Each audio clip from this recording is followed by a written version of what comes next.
Masih di News Pagi, pemirsa, bersama saya Arlis Tadi dan rekan saya Bayu Pradana. Dan pemirsa, demikian tadi adalah berita pilihan dalam iNews Pagi hari ini.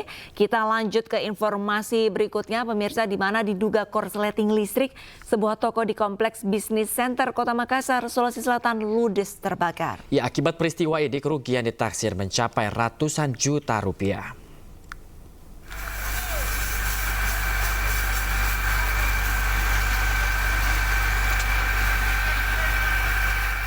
Api dengan cepat menghanguskan sebuah toko yang dijadikan tempat jualan berbagai jenis sepeda di Kompleks Bisnis Center, Jalan Andi Pangeran Petrani, Kota Makassar, Sulawesi Selatan.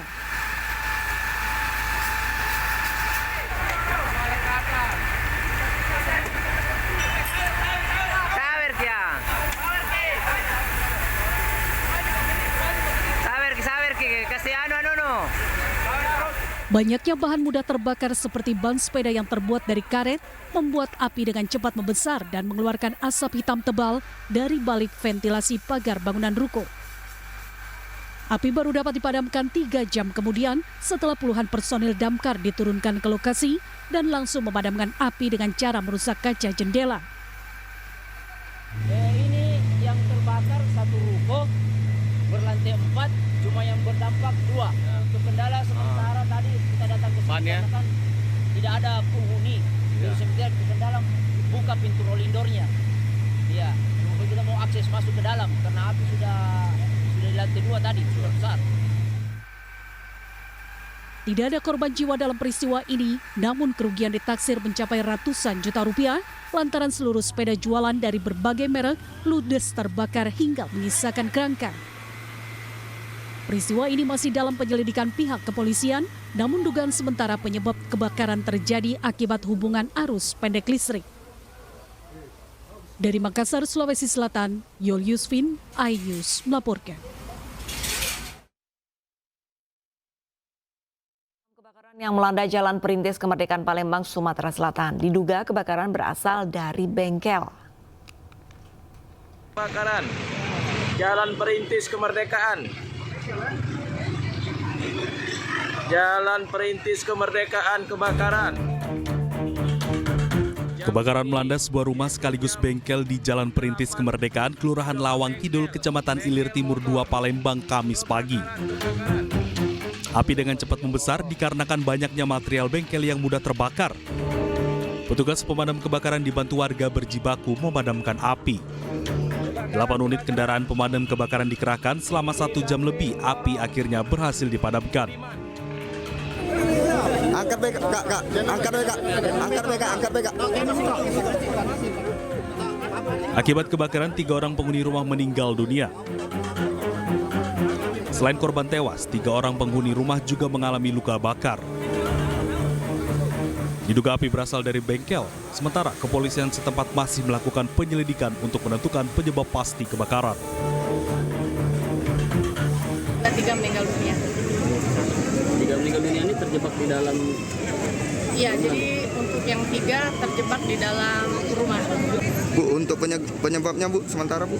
Untuk penyebab api berasal dari bengkel, untuk penyebab kebakaran masih dalam penyelidikan. Saat ini 3 korban luka bakar masih dalam perawatan di Rumah Sakit Pelabuhan Palembang. Sedangkan jasad 3 korban yang meninggal dunia dibawa ke ruang forensik Rumah Sakit Bayangkara Mohasan Palembang. Dari Palembang, Sumatera Selatan, Firdaus, iNews melaporkan. Indekos PW digerebek polisi karena dijadikan tempat industri ganja sintetis di Bandung, Jawa Barat. Barang bukti ganja ditemukan petugas setelah disembunyikan di bawah tempat tidur.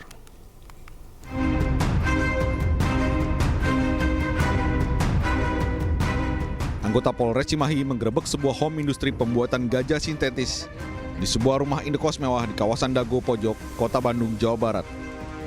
Petugas mendapati 1 orang pelaku yang sedang meracik ganja sintesis. Saat penggeledahan, polisi menemukan ganja sintesis seberat 1 kg yang disembunyikan di bawah tempat tidur.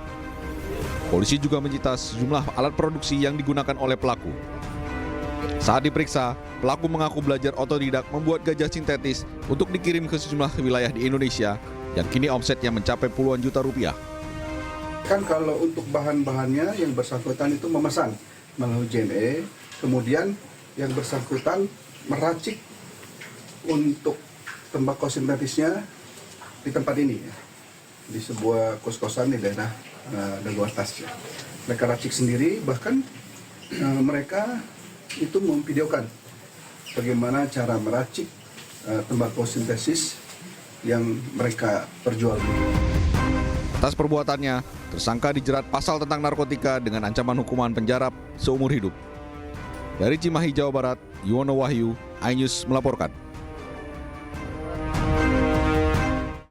Terima kasih pemirsa, Anda masih di iNews Pagi. Pemirsa, kita ke informasi lainnya. Banjir dengan ketinggian hingga 3 meter merendam ratusan rumah warga di Kelurahan Cawang dan Kampung Melayu, Jakarta Timur. Sejumlah warga dievakuasi menggunakan perahu karet dan diungsikan ke tempat yang lebih aman.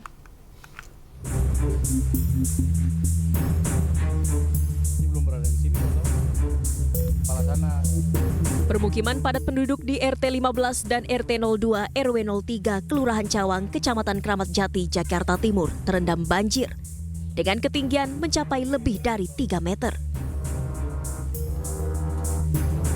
Banjir yang diakibatkan meluapnya aliran kali ini membuat aktivitas warga terganggu. Warga terdampak banjir mengungsi ke posko pengungsian sementara dan mengevakuasi sejumlah barang berharga. Akibat curah hujan tinggi dalam sepekan terakhir, banjir telah merendam permukiman warga hingga 4 kali. Udah 2 hari, pokoknya banjir, udah 4 kali banjir seminggu ini. Cuman yang paling gede sekarang. Iya. Nah, itu.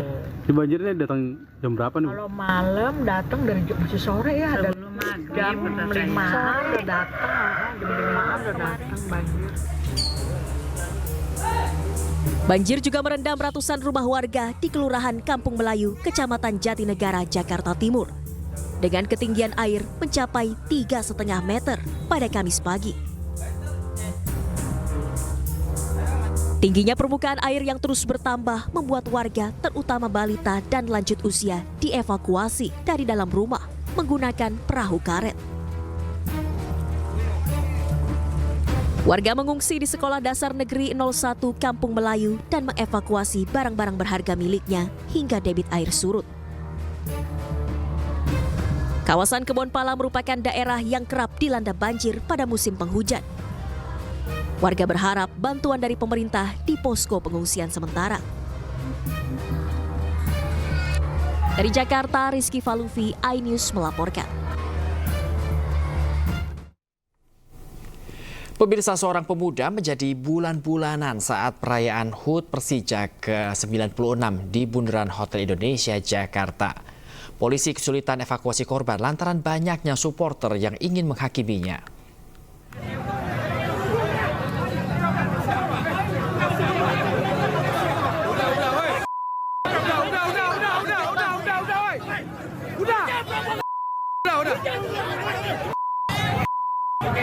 Udah, bro. Udah.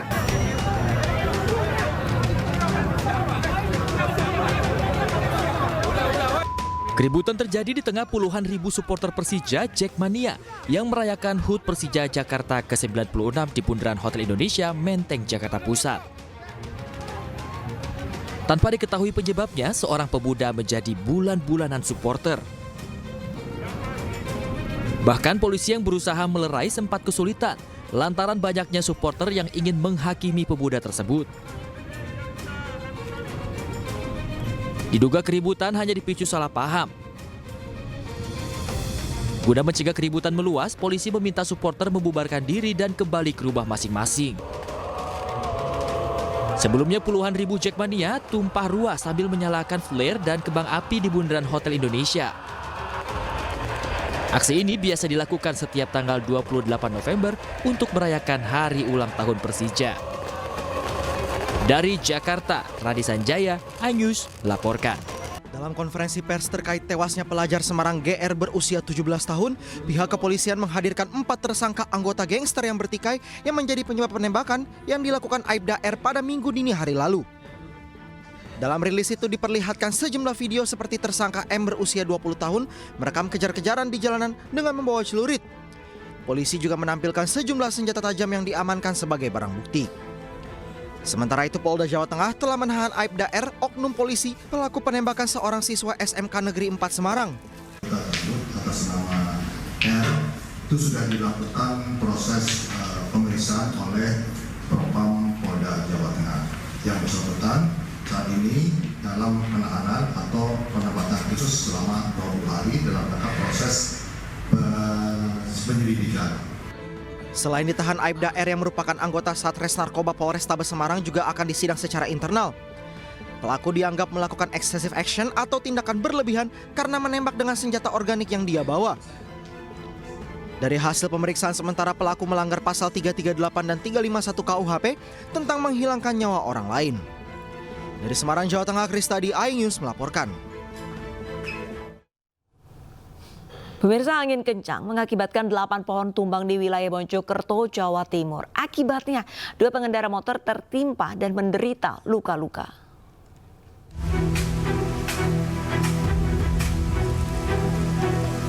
Motor milik anggota TNI Kodim Mojokerto ini rusak parah usai tertimpa pohon trembesi yang tumbang di Jalan Majapahit Utara, Mojokerto. Sejumlah petugas DLH Kota Mojokerto langsung melakukan pemotongan pohon yang menutup jalan raya. Sementara motor korban rusak parah langsung dievakuasi ke markas Kodim Mojokerto. Selain itu, pohon tumbang juga terjadi di Jalan Empunala dan Jalan Tropodo, Kota Mojokerto. Kedua korban bernama Intan Ismabela dan Seni Resta Ramadhani. Keduanya dirawat di rumah sakit berbeda. Alhamdulillah tidak ada korban jiwa, ada 2 korban yang satu luka ringan sudah dirawat jalan di rumah sakit Kemar Medika dan satu lagi dirawat di rumah sakit itu. Insya Allah keduanya sudah boleh pulang. Untuk itu kami mohon maaf kepada masyarakat atas tidak nyamanan ini, tapi pemerintah Kota Mojokerto tetap berupaya menangani hal-hal patahnya dahan dan ranting tersebut, sembari tetap mengingatkan agar kita tetap waspada bahaya angin kencang dan tempat serta petir di sepanjang jalan. Kedua korban luka, seluruh biaya pengobatan ditanggung Pemkot Mojokerto. Dari Kota Mojokerto, Solahuddin, iNews melaporkan. Presiden Prabowo Subianto resmi mengumumkan kenaikan gaji guru yang berstatus ASN dan guru honorer non-ASN. Pengumuman tersebut disampaikan saat momen puncak Hari Guru Nasional yang berlangsung di Velodrome Jakarta. Meningkatkan anggaran untuk meningkatkan kesejahteraan guru ASN yang berstatus PNS dan P3K serta guru-guru non-ASN. Ucapan Presiden Prabowo Subianto ini disambut tepuk tangan meriah para guru yang hadir dalam acara puncak Hari Guru Nasional di Jakarta International Velodrome, Jakarta Timur, Kamis sore. Presiden Prabowo mengatakan gaji guru yang berstatus aparatur sipil negara atau ASN akan naik sebesar 1 kali gaji pokok. Sementara tunjangan profesi guru non-ASN akan naik menjadi Rp2 juta per bulan. Tambahan gaji guru non-ASN ini berasal dari program sertifikasi guru, artinya tambahan gaji ini di luar gaji yang diberikan oleh sekolah asalnya mengajar. Selain itu, Presiden Prabowo juga sempat menangis mengingat orang tuanya yang juga merupakan seorang guru. Guru ASN mendapatkan tambahan kesejahteraan sebesar. Kami paham, kami mengerti usaha kami, usaha Menteri Pendidikan Dasar Menengah, usaha Menteri Keuangan. Kami sadar apa yang kita berikan pengumuman hari ini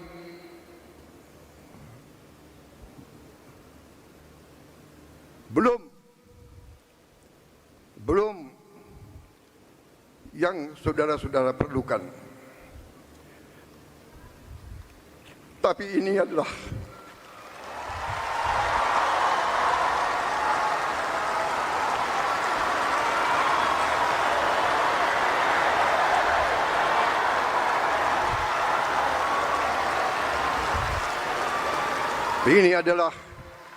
upaya kami dan ini akan kami upayakan terus.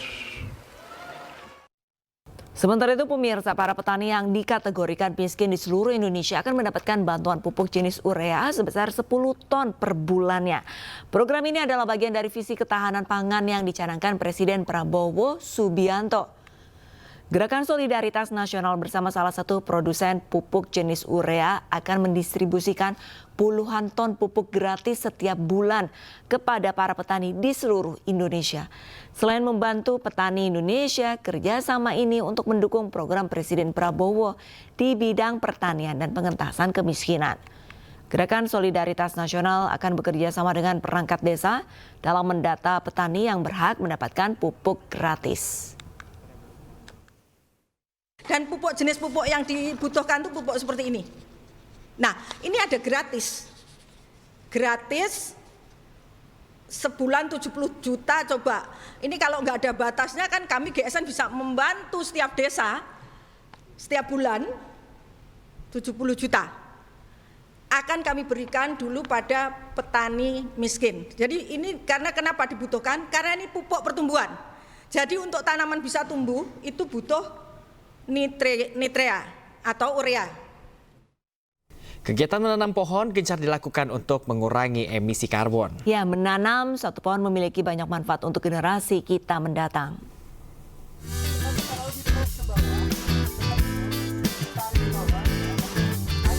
Kegiatan menanam pohon nasional untuk pelestarian lingkungan diadakan oleh WUHAP bekerjasama dengan Fraser Residence Menteng, Gedung Wirausaha dan Kertabumi Recycling Center.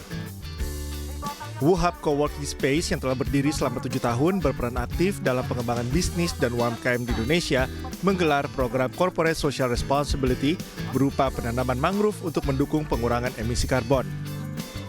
Kami dari Tripura sama WUHAP Coworking Space mengadakan acara penanaman mangrove untuk bisa mengedukasi dan publicize kepentingan untuk carbon emissions harus dikurangin, dan juga mengajak komunitas sama teman-teman supaya bisa save our earth, save our future, mempeduli terhadap kita punya lingkungan. Tak hanya melibatkan komunitas bisnis, acara ini juga didukung oleh Miss Eco Indonesia yang menyoroti pentingnya kolaborasi berbagai pihak dalam menjaga lingkungan. WUHAP sendiri ingin mengembangkan atau berkolaborasi mengenai bagaimana sih ekosistem yang sesungguhnya gitu. Jadi berkolaborasi dengan organisasi-organisasi lingkungan, juga dengan duta lingkungan, salah satunya saya. Di sini kita sama-sama mengembangkan visi memulai untuk 2030 ini Indonesia bisa menyumbangkan emisi karbon lebih besar gitu untuk di dunia khususnya. Tak hanya menanam, peserta juga diberikan edukasi mengenai pentingnya mangrove dalam menjaga udara yang lebih sehat. Menanam satu pohon hari ini adalah investasi besar untuk generasi mendatang. Dari Jakarta, Wenda Nura, Rama Romadona, iNews melaporkan. Pemirsa, sebagai bentuk nyata dukungan terhadap agrowisata, Pemkab Tangerang, Banten mendukung pengembangan kampung eduwisata Sodong di Tiga Raksa, Tangerang. Ya, di lokasi ini pengunjung mendapat berbagai edukasi. Salah satunya adalah bertani.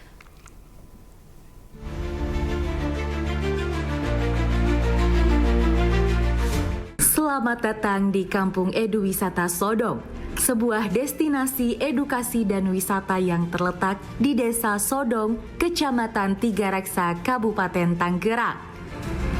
Kampung Eduwisata Sodong merupakan sebuah tempat yang mengintegrasikan keindahan alam, pendidikan, dan budaya lokal, memberikan pengalaman berwisata yang bermanfaat dalam mendukung agrowisata di Indonesia. Di kampung ini, pengunjung dapat mengikuti berbagai kegiatan edukasi seperti belajar bertani secara tradisional hingga mengenal beragam tanaman herbal. Semua ini dirancang untuk memperkenalkan kearifan lokal kepada generasi muda, sekaligus mendukung pengembangan agrowisata desa. Kampung Eduwisata Sodong telah diakui sebagai destinasi wisata unggulan desa di tingkat nasional.